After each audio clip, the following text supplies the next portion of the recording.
Welcome back to the Helix and Gene Wellness Podcast. Today, we have a very special guest for you, Amir Bozorgzadeh, founder of Virtually. Virtually is a company that is focused on enhancing your cognitive performance through virtual reality and very intuitive neuroscientific programming and software. So this was a fascinating interview about a big, uncharted, and frankly, somewhat scary topic.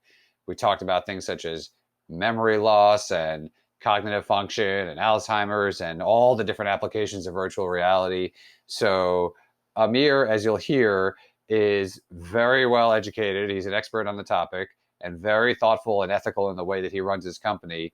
So if you're curious about VR and all of its potential applications, you have clicked on the right episode. So thank you for tuning in. And without further ado, here is Sam, Amir Bozorgzadeh of Virtually, and myself. And thank you, and we'll see you at the end of the show. Enjoy.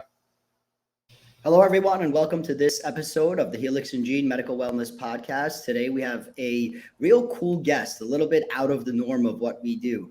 Amir Bozorgzadeh, who's also a fellow Persian like myself, first one on our podcast as well. I'm very excited to have Amir on the show because Amir covers a world that is very new, very open, and something that I'm very much interested in. So Amir is inside the virtual reality world of Virtually, which is his company. And I'm going to allow him to kind of tell us a little bit about how Amir came to be where he is today. Well, welcome, Amir. Thanks for coming onto our show. Thank you for having me. It's a unique privilege or pleasure to hear a podcast host who doesn't even ask how to pronounce my last name. It's quite a unique experience. Every single time I have to brace myself and train the host because they're adamant. Usually they want me to break it down and show them how to pronounce it. By the way, it's a very powerful last name. I gotta tell you. So for those of you that don't speak Farsi, Bozorg means big, huge, and Zadeh is son of. So it's got a nice, very ethnic, royal tone to it. So it's a powerful one that you don't forget.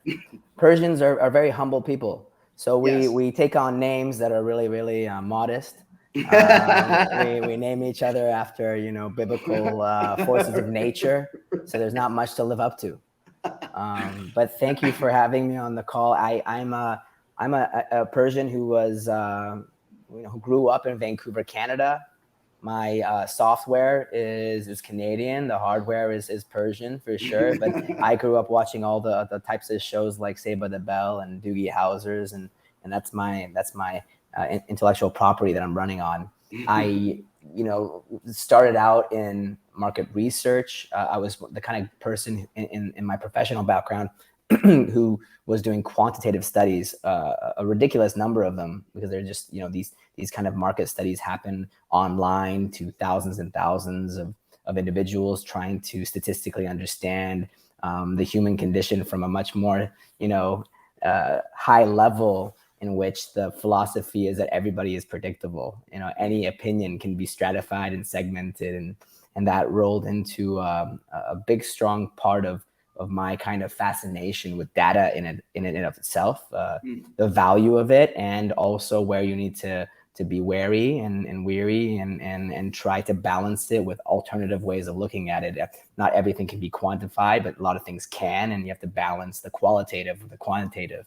I think a good share of my upbringing in terms of the first 5 years of my professional background was the background. And during the financial crash of 2008, 2009, I had relocated to Dubai, and during all of that crazy storm of activity, I got pushed and shifted into as a games publisher in my background.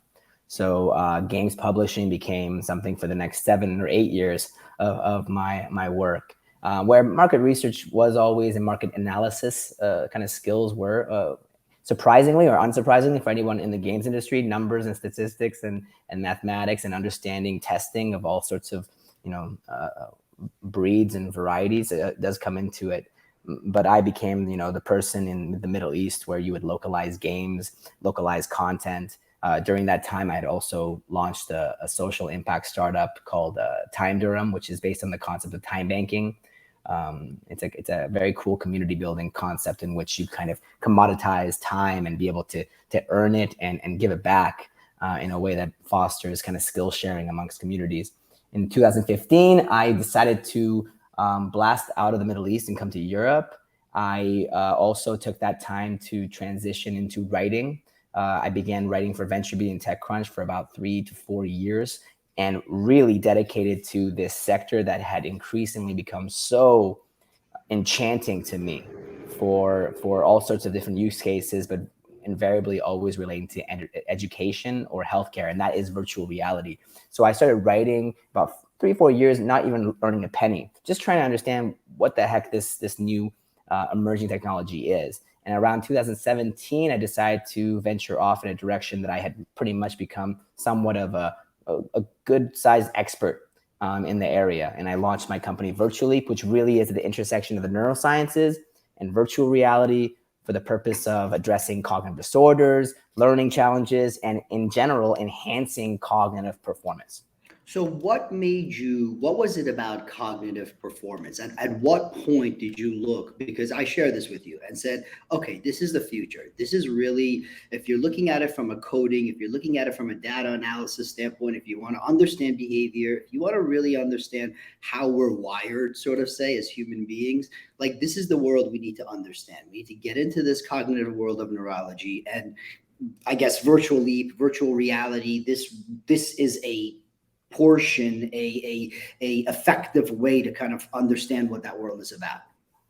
On the one hand, I've always been a complete junkie when it comes to psychological domains and the people out there who really piqued my interest in the way they approached the understanding of the self, the understanding of typologies. Mm-hmm. Why are some people one way? Why are some people other ways? You know, Carl Jung has been a very big, played a very big role, at least in terms of scholastics and reading as a layman, understanding one approach towards it. And of course, with Carl Jung, anyone who's familiar with Jungian analytical psychology, typologies plays a huge part.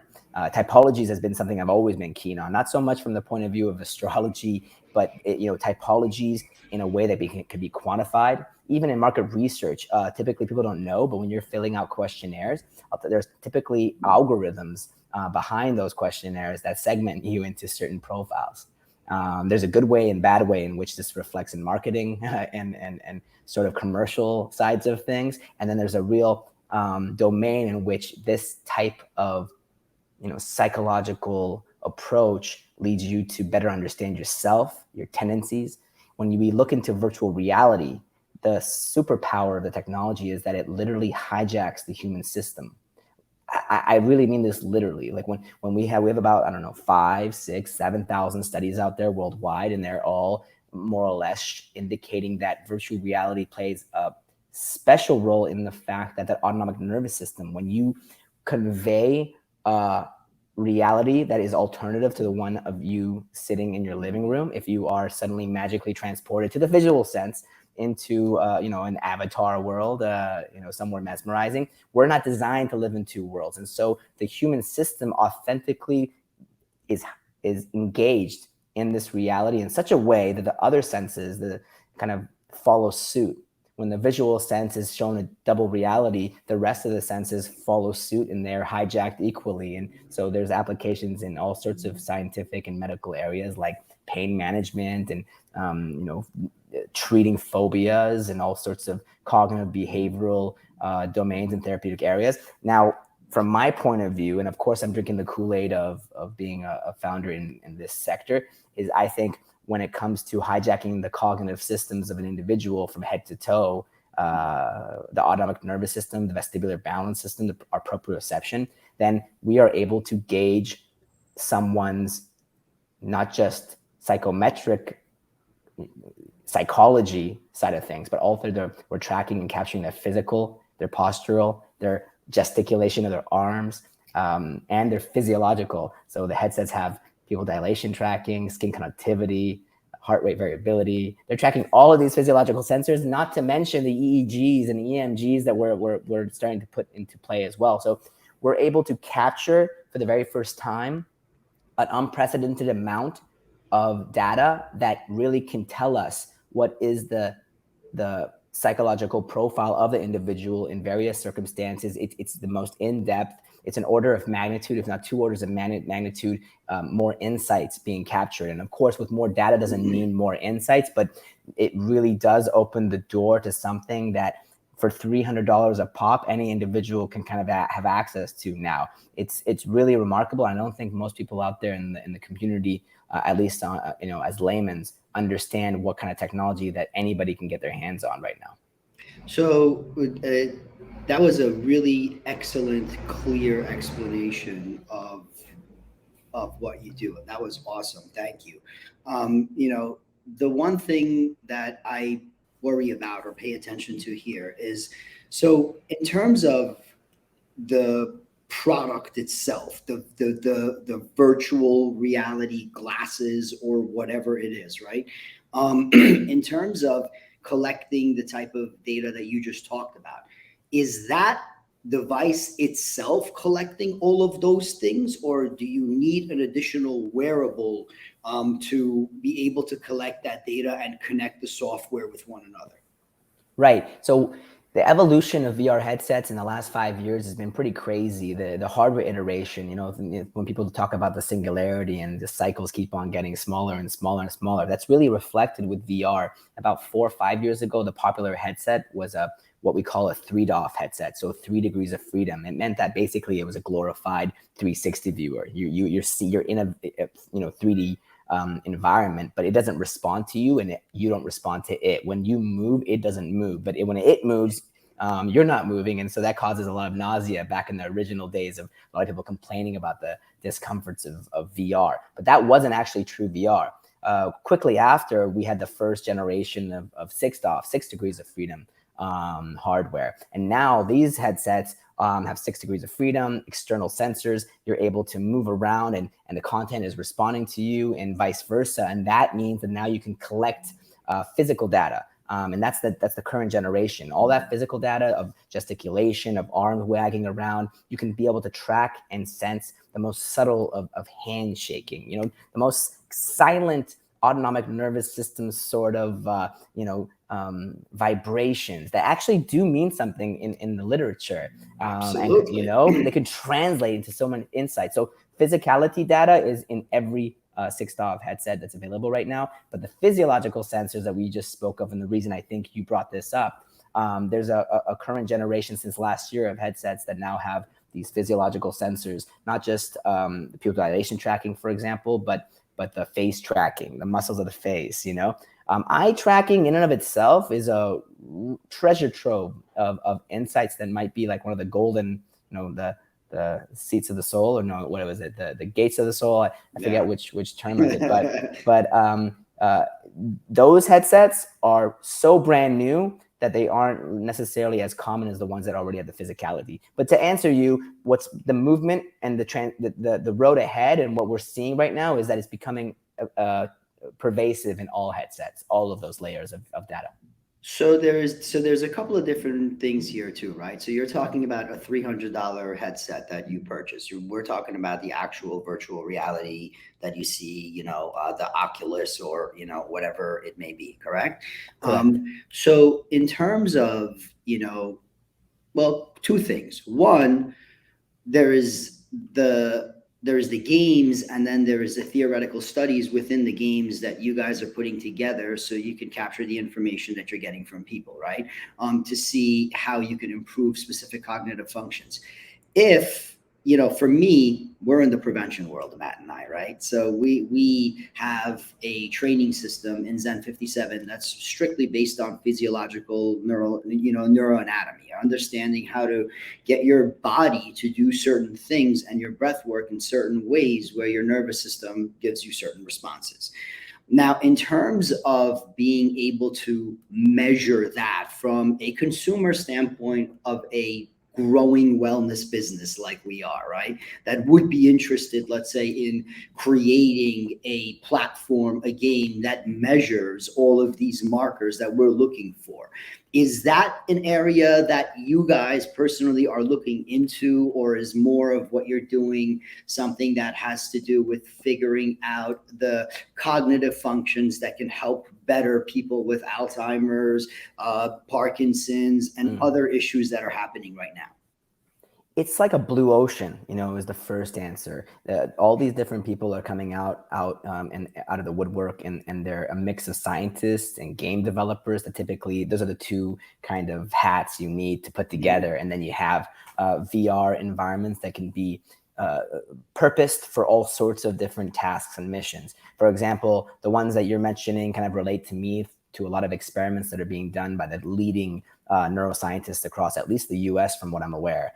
Yep. Individuals like Adam Ghazali out in the West Coast, Walter Greenleaf, Albert Skip Rizzo, a lot of these pioneers of VR healthcare applications, they're going to be implementing not just the VR headsets, but they're going to put in, like, for example, exercise equipment and make them adapt together so that the physicality of the movement is connected with the VR headset. Perhaps there's other kinds of techniques that are meditative or more interactive and more requiring interaction from the individual, so that they have to do a certain task that might be physiological, might be like breath work, and they can sense that something is happening, and the content will only respond when those things happen. Now, what you're talking about is the bleeding edge. The right direction. The best neuroscientists out there are going in that direction. In terms of the technology that we have created, it is at the very beginning of what we've accomplished in the last 3 years. We've created a library of 15, we call them games, but they're, it's just easier to call them cognitive games than we're calling them gamified neuropsychological assessment tools. That's just that I'll lose my breath if I say that every time. So for short, we call them cognitive games, but they were all designed by neuroscientists as translations of very standardized neuropsychological assessment tools that have been around for decades and decades. And, the names of these things are like the Stroop test and the NBAC test. They're tests that neurologists will use to assess your cognitive health, especially if you're an individual who in their older years is starting to be concerned about, your trajectory towards things like scary things like Lewy body syndrome or Alzheimer's. The typical thing to pay attention to for our cognitive health over time is something we refer to subjective memory decline or mild cognitive impairment. Moments when you start to notice you're forgetting things, and that's actually the clue that you should start to do tests that are really commonly used and standardized. We take a lot of those things that are typically through the taboo of people not wanting to do assessments to figure out anything too soon that ruins their day. You don't want to know that you're in memory decline, right? We want to feel that's the last thing. I think Bill Gates was saying, the only thing he's scared of, the really only thing he's scared of, is when his brain stops working. It is a very tragic fate that we want to avoid even looking at, and it's a taboo. So, and it's also inaccessible. You have to make an appointment with your GP, and then the GP leads you to a neurologist if an initial test leads you to wanting to do that. What we're trying to do is democratize access at the very first stage of Virtual Leap's evolution as a company, democratize access to the bleeding edge of neuropsychological assessments, created in a way that every top neuroscientist says this is the way it's supposed to be done. They didn't cut any corners. This is, like Stanford VR has vetted everything we do. It took a lot of years before we could even, make a buck from anything. We just had to gruel through it and do it properly, which takes a lot of time. And what we've done is create a library of these short, fun, but intense, Mary Poppins sort of, sugar helps the medicine go down assessments. And the whole idea is to give it access to not just a lot of, direct individuals, but also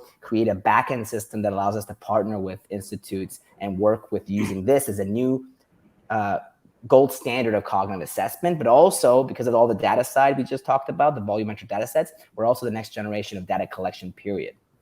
Understood. That's fabulous. Go ahead, Matt. Yeah, Amir, I have a question. If I have started to notice some memory loss and forgetting things here and there, and I haven't yet started using Virtual Leap to protect myself against that, is it too late for me? Am I going to be able to reverse that, or is it just going to keep getting worse? That's the kind of response that will land me in notoriety jail or something like that. The no comment is the first answer. What you look at when someone like myself, and I'm the only non-technical person on the team. Okay, so I'm the least likely to even answer your question unless this was not recorded and we were, at the bar or something.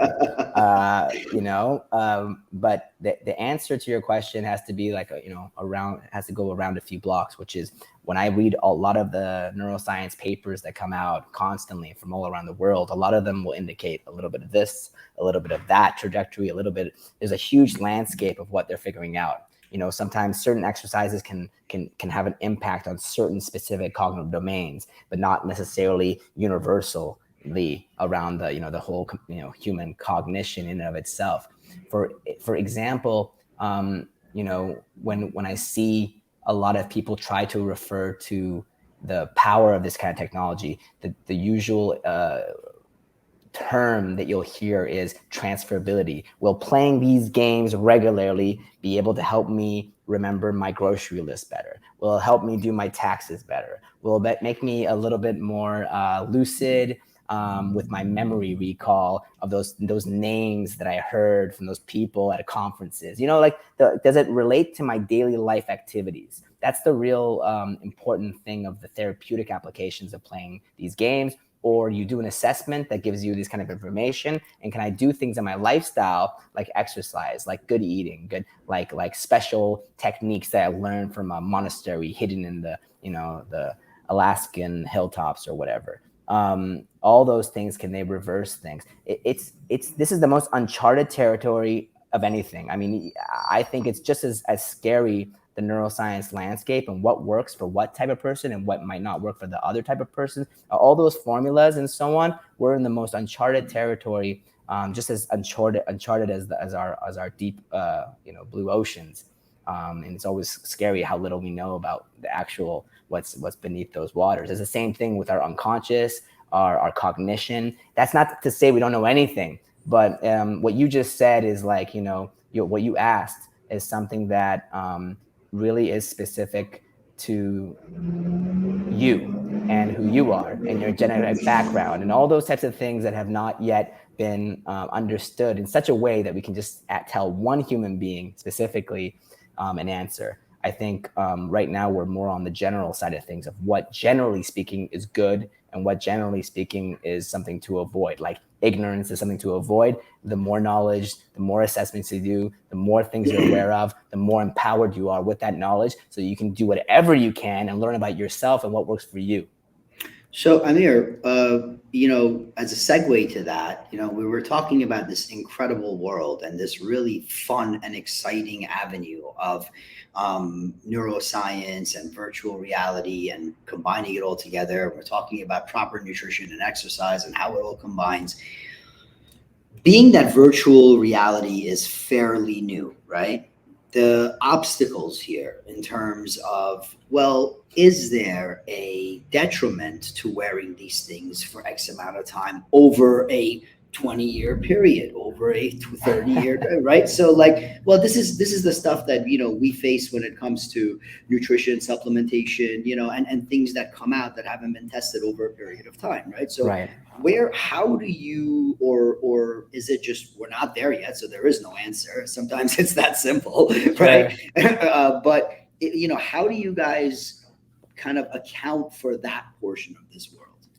This is one of the coolest or scariest or creepiest areas of discussion, because there's a few ways to approach it. One is, I just saw another article, I think, news about another paper that came out, and it was talking about kids who were playing lots of video games have IQs that are higher than kids who didn't play those video games. And of course, the data on that wasn't gets universal again, right? Right. It's a certain indication of seeing something. Very debatable, but the science there was showing a positive thing related to video games, which my mom would disagree with completely, even if I showed her the research now. Same thing with VR, where I think there's a research that shows immersiveness in VR has a certain cognitive benefits. The sad thing about humanity is that, if I were to create a simulacrum, a virtual reality environment of my living room right here, I would be more, engaged to that virtual version of my living room, even though it's exactly the same. I'm like, oh my God, it's a moving door in virtual reality. And the novelty circuitry starts to like fire like crazy. I'm so engaged. The sad thing about humanity, I think the human condition, is that we habitualize the normal things, the repetitive things, and we start to no longer see them as novel, and that makes us less engaged. And then it just kind of goes down in terms of vividness. And VR can engage us in ways that kind of brings us back to interest about the most normal things because it's in virtual reality. So there's the positive side of what I've seen. Now, the more negative side, and one thing that I most strongly kind of object to, is I don't believe virtual reality is designed to be a pervasive thing. I don't want to be in Neo's The Matrix. I want to use virtual reality for short, sweet, intense surgical experiences that let me transcend space and time for a short period of time, that allows me to get back into the real world and engage in that world, the world I care about, in a more effective way. If I have any type of psychological hiccup in VR, you can have it create a safe, laboratorily, it's like a laboratory, safe, secure, high quality experience that allows me to use exposure therapy to lessen my fear of heights, to lessen my fear of people and proximities. There's so many amazing scenarios and circumstances that I can navigate with the help of VR. But that's my particular interest, is that virtual reality is for under 20 minutes, under 15-minute experiences. That's certainly how we've created everything on our end. It's not supposed to be any longer than 15 minutes. We call it the daily cognitive workout, which is exactly 15 minutes or less. How did you come up with that number, 15 minutes?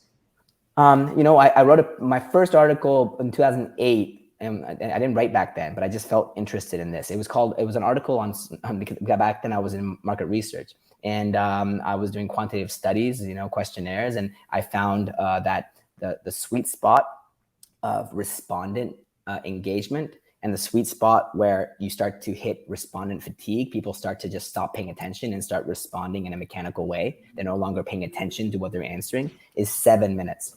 Now, we could see that in the data. We could see that certain answers, the quality of things, would just degrade after around 7 minutes. And I wrote that article about that. With VR, a lot of user testing, focus groups, and the like, we find that to be a little bit longer.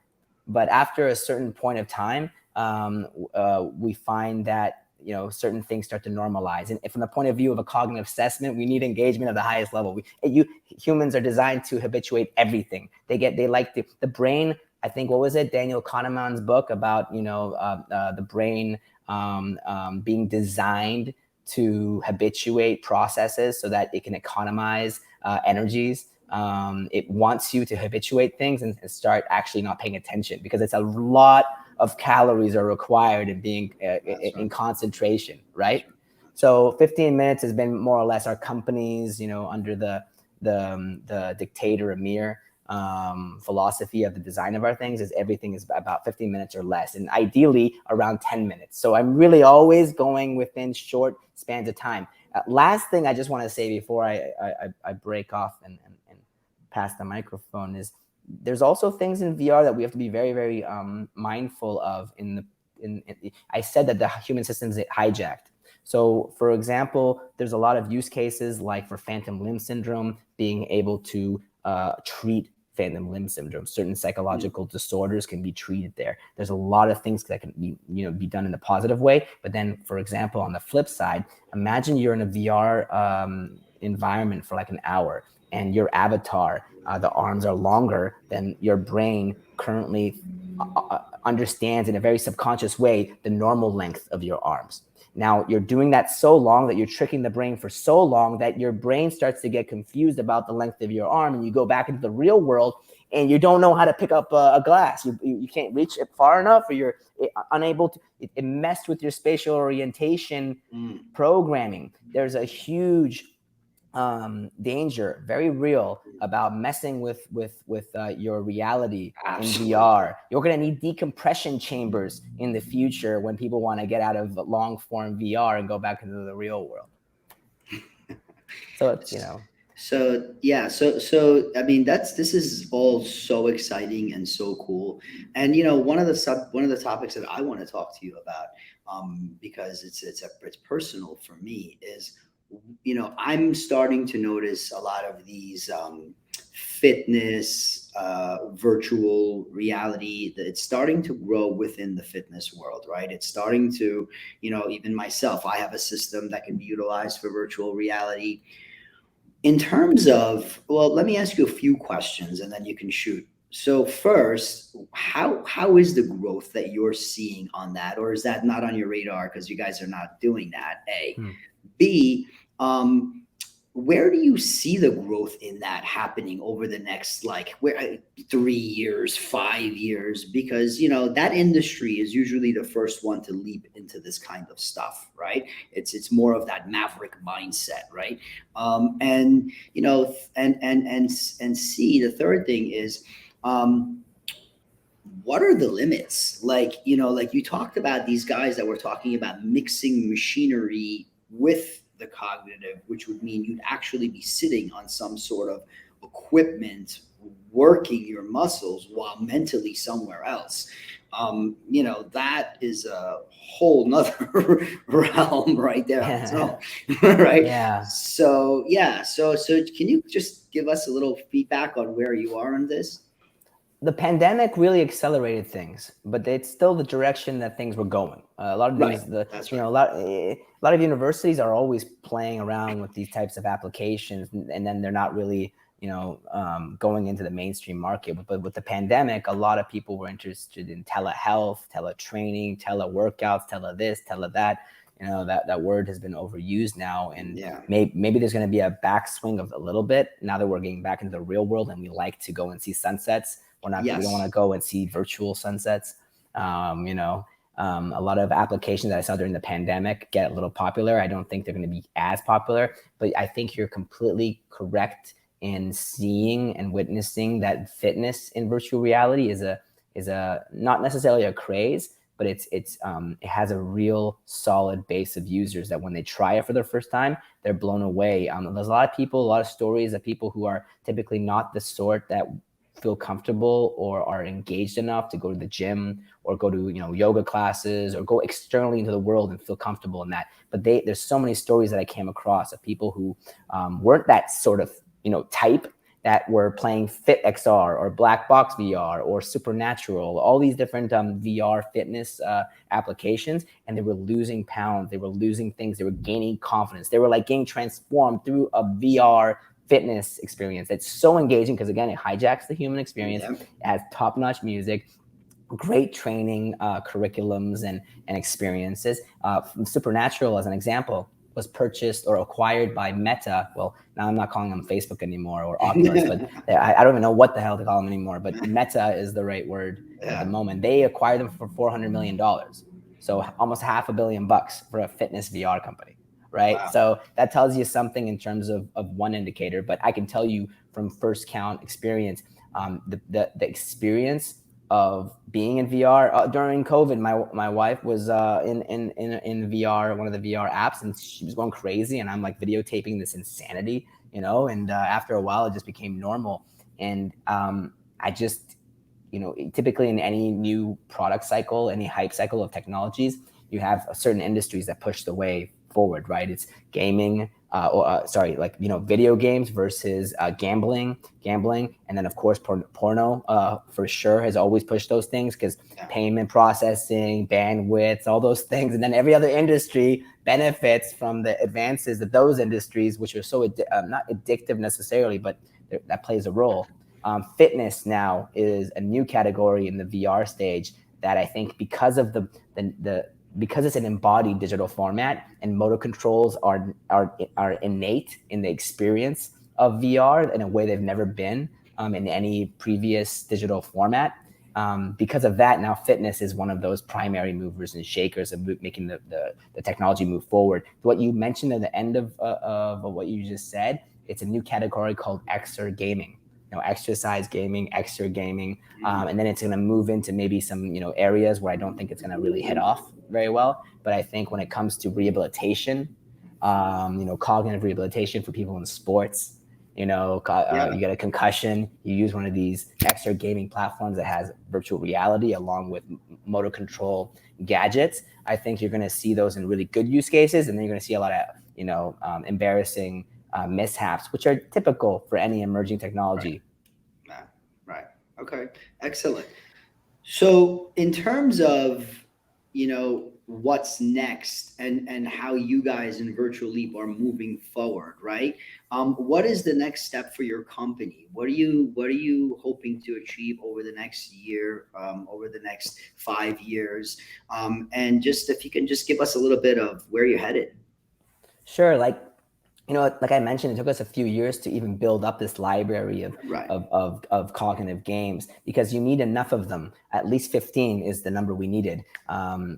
So that when you play all these 15 games, you get a full snapshot, your landscape of your cognitive performance. When you play our games, you see where your strong side is. Like, for example, I'm really strong with short-term memory, episodic memory, some attention areas, but I'm really mediocre when it comes to spatial orientation. And if Patricia and me were walking around one of these cute small towns in Europe, but they're like labyrinths, she always laughs at me about how I get lost so easy. Like, I'm already senile when it comes to spatial orientation from her point of view. She's like, we've been here 7 days, you still don't know where you're going?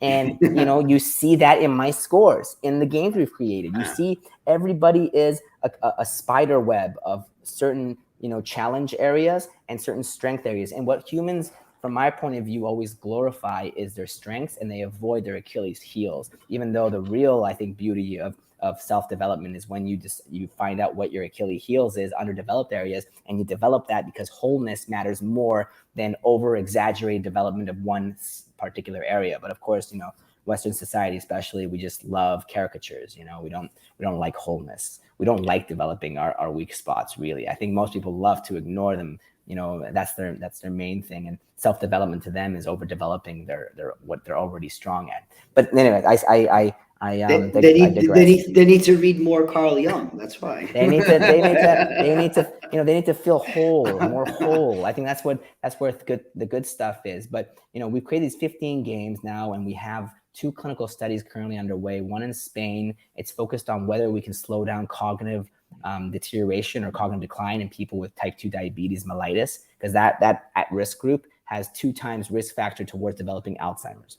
And the academic partner over there, Val d'Hebron in Barcelona, actually here in Barcelona, is running that study. We have a SBIR NIH study in the US. We're actually running it on people with Alzheimer's. And in that study, we're actually mapping the gaming patterns of people with Alzheimer's so we could create algorithms that could potentially detect cognitive decline. For example, Matt, you were mentioning it, but can we have algorithms that know the patterns of cognitive decline so that it can already anticipate it 25 years before? Like that pattern has to start somewhere. You made a question and I didn't really answer it, but if you spot a pattern, it's at one point in the pattern. It really matters when in the pattern you can come in, so you can have the most impact of making that loop as high as possible, so that the decline is as low as possible. It doesn't matter when you see it, but it's when you see it, and the earlier the better, of course. And in that study, we're trying to create those algorithms.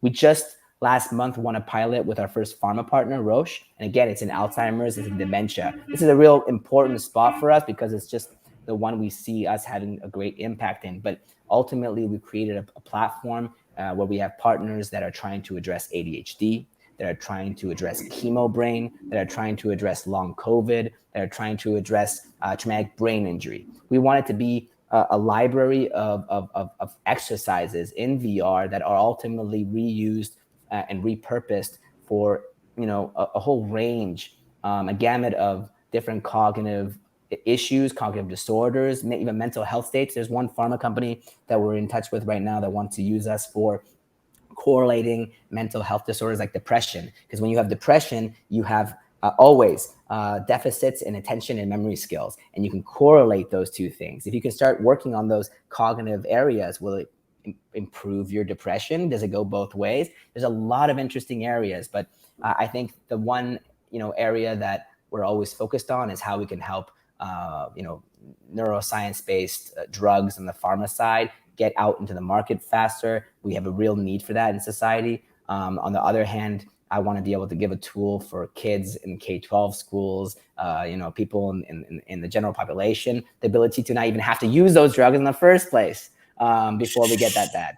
So on that, that's a perfect segue to what I wanted to ask you next, right? So you look at that, now you're talking about the prevention world, right?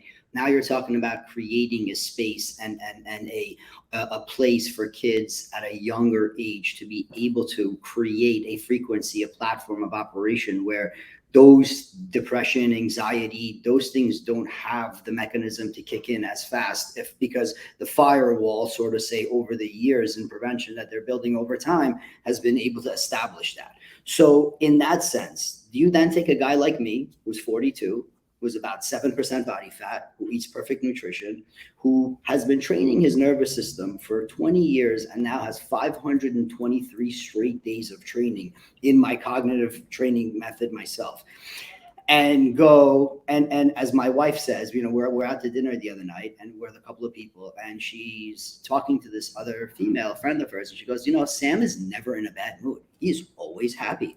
She's like, I don't understand it. And the lady looks at me and she goes, you're so lucky. And I'm like, I'm not lucky. I just put in the work. If you put in the work like I did, you would feel exactly like me. There's nothing special about me other than the fact that I get up at 4 a.m. and put in the work and do the nutrition and do all of those components. So I would love to take your test myself to see kind of where I rank in terms of all of those cognitive functions, given the amount of time and dedication of my life that I put towards this at this age, right? So, to look at a baseline and say, okay, well, here's where this guy's firing away because he's doing all of this, isn't that also a really good method of looking to see where someone could be and then looking back at that pattern and seeing what needs to be done in order to get somebody to that state from a young age instead of just when the shit hits the fan, sort of say, how do we fix it? Well, I mean, again, like, some people, we in general want formulas. We want to be able to call baselines, and we have that. We have it set up because that's how the healthcare institutions are operate. They need baselines. Right. They need to have statistics be the most important thing, whereas outliers always exist. And in a world where statistics is the main way of approaching things, outliers don't matter. It's like the group mind, group base. I mean, there's a universe of just Sam, the Sam universe. And then there's a Sam universe of multiverse, let's say, with all the Marvel movies, where there was different versions of Sam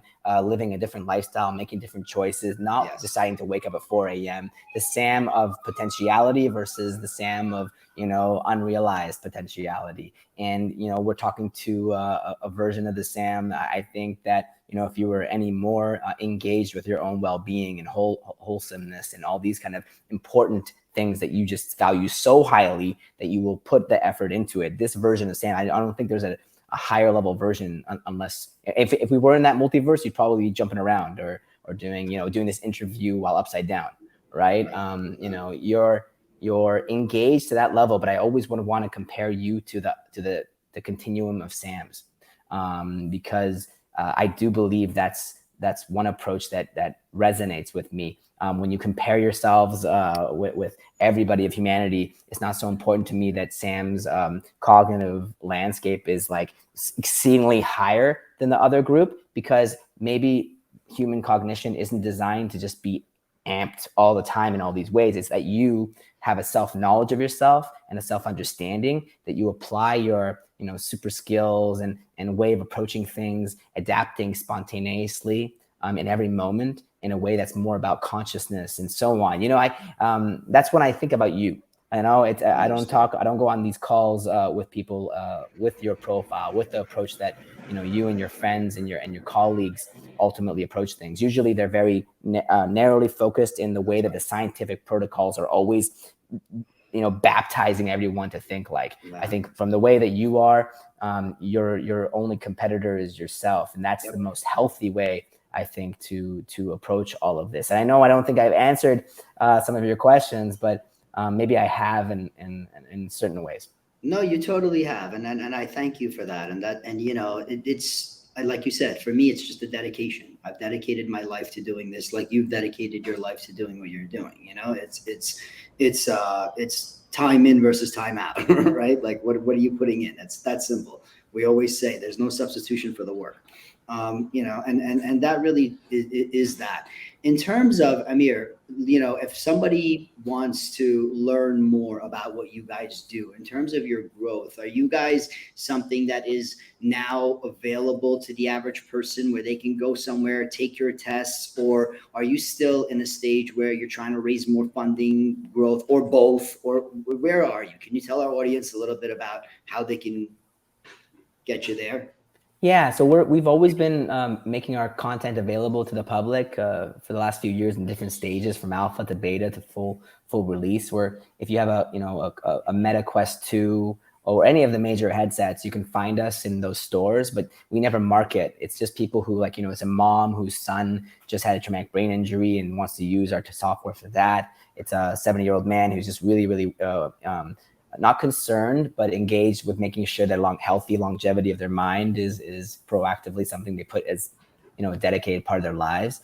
So people can access our stuff by just going to any of the VR app stores and finding the application. If it's an organization, if it's an institute, a clinical institute that is in the neurosciences, for any of these therapeutic areas that benefit from our technology, we have a back-end solution, enterprise platform. That's the thing we kind of license. And I'm always looking forward not to necessarily make that a sales situation, and really a partnership where we apply to grants together and really apply our solution to see, can it have a huge benefit in the areas that we hypothesize it has to, because of the way we designed it. But we are fundraising at the moment in any organizations that are have an investment arm. A lot of hospitals and so on have investment arms, or even investors that are into this space of transhumanism or cognitive health is one of their interested categories.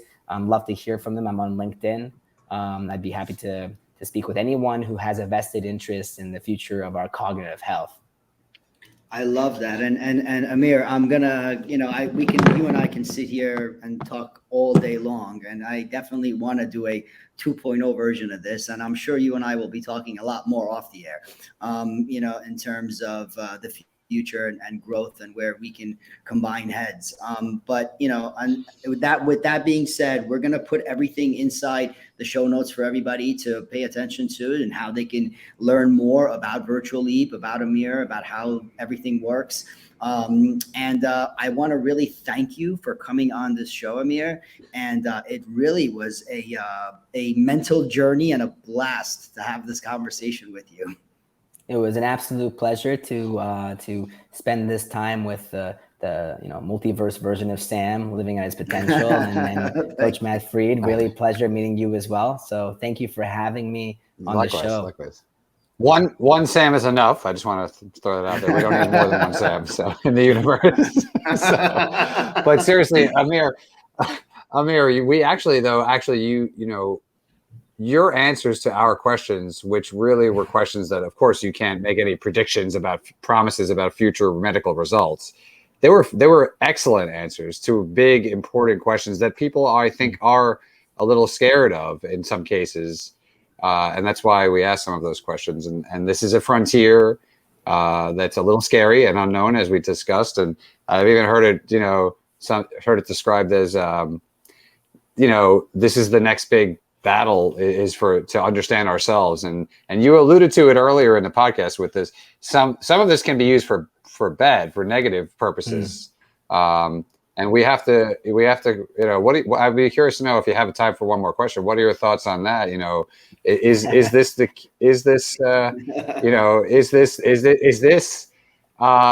next big battle that we're facing? Do we need to know ourselves better than those other algorithms that might be out, not have our best interest at heart, than they know us? Does that make sense? I don't think we can fathom the challenges that are coming ahead.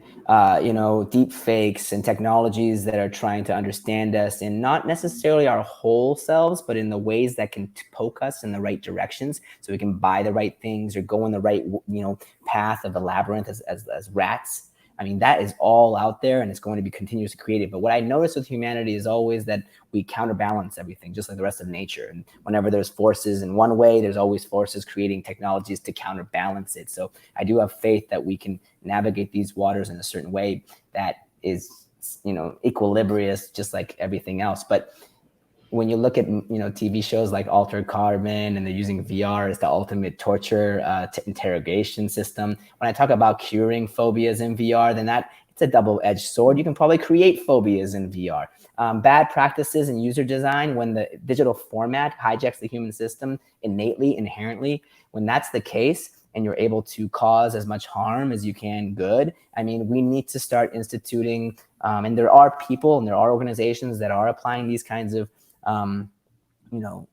community building best practices of what is the right way to design things, what's the wrong way, how do we review things, how do we evaluate things. In the time of mobile applications, any kid can go and just launch an Angry Birds clone and make like gazillion dollars, and nothing really stops them. But with VR, you could cause a heart attack. Maybe you could do something that is